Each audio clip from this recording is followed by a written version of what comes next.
আজি পৰ্যন্ত সন্ধান নাই ডিমৌৰ বিনা কোঁৱৰ দিহিঙীয়াৰ পৰিকল্পিতভাৱে স্বামী বসন্ত দিহিঙীয়াই হত্যা কৰিছিল বিনা কোঁৱৰ দিহিঙীয়াক ডিমৌৰ পৰিৱৰ্তে শিৱসাগৰ নগৰ উত্তাল কৰিলে শতাধিক মহিলাই আটকাধীন স্বামীয়ে আৰক্ষীৰ সন্মুখত পত্নী বিনা কোঁৱৰৰ দিহিঙীয়াক হত্যা কৰি নদীত পেলাই থোৱা বুলি ইতিমধ্যে স্বীকাৰোক্তি প্ৰদান কৰিছে ইয়াৰ পিছতে দেখা পোৱা গৈছে বিনা কোঁৱৰৰ সন্ধানত SDRF আৰু NDRFৰ বাহিনীয়ে অনুসন্ধান চলোৱা আজি 20টা দিন পাৰ হোৱাৰ পাছতো মৃতদেহ উদ্ধাৰ কৰিবলৈ সক্ষম নহল এতিয়া সমগ্ৰ ঘটনা ৰহস্যৰ আৱৰ্তত শতাধিক মহিলাই ডিমৌ আৰক্ষী থানা ঘেৰাও কৰি দোষীক কঠোৰ শাস্তি প্ৰদানৰ দাবীত উত্তাল প্ৰতিবাদী কাৰ্যসূচী ৰূপায়ণ কৰে বিনা কোঁৱৰ দিহিঙীয়াৰ মৃতদেহ আজি পৰ্যন্ত উদ্ধাৰ কৰিবলৈ সক্ষম নোহোৱা শিৱসাগৰ জিলা আৰু শিৱসাগৰ প্ৰশাসনৰ বিৰুদ্ধে কৃষক মুক্তি সংগ্ৰাম সমিতিৰ প্ৰতিবাদী কাৰ্যসূচী কৃষক মুক্তি সংগ্ৰাম সমিতিৰ নেতৃত্বত 3 শতাধিক মহিলাই শিৱসাগৰ বৰ্ডিং খেলপথাৰৰ পৰা এক প্ৰতিবাদী সমদল বাহিৰ কৰি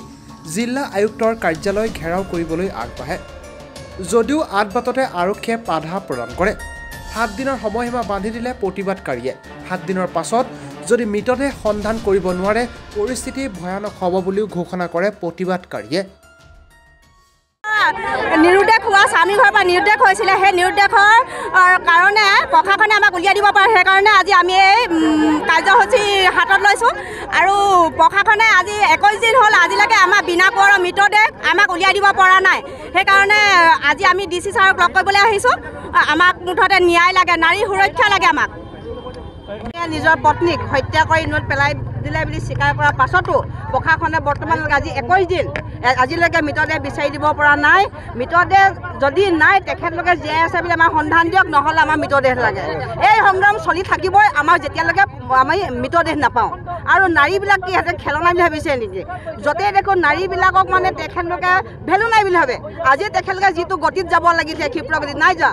লেহেমীয়া গতিত গৈ আছে আৰু তাৰ কাৰণে আমি তীব্ৰ গৰিহণা দিছোঁ সদৌ অসম মহিলা সমিতিয়ে প্ৰশাসনৰ এই যি লেহেমীয়া গতি কৰি মহিলাগৰাকীক মৃতদেহ সন্ধান কৰাত আপোনাৰ গাফিলতি কৰিছে তাৰ কাৰণে তেখেতক আমি তীব্ৰ গৰিহণা দিছোঁ ইতিমধ্যে ডিমৌৰ যিটো ঘটনা বিনা কোঁৱৰক যি হত্যা কৰি ইতিমধ্যে প্ৰশাসনৰ আগত স্বীকাৰোক্তি কৰিছে যে তেওঁ স্বামী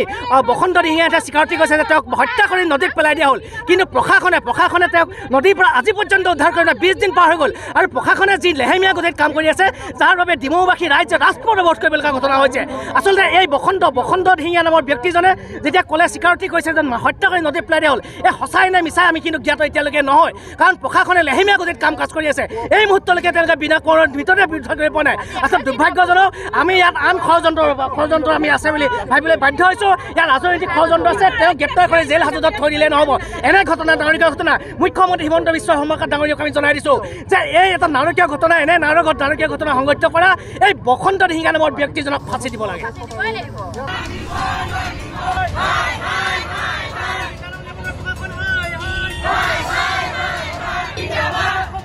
শিৱসাগৰৰ পৰা চিন্তনা বেগমৰ প্ৰতিবেদন নিউজ 24 অসম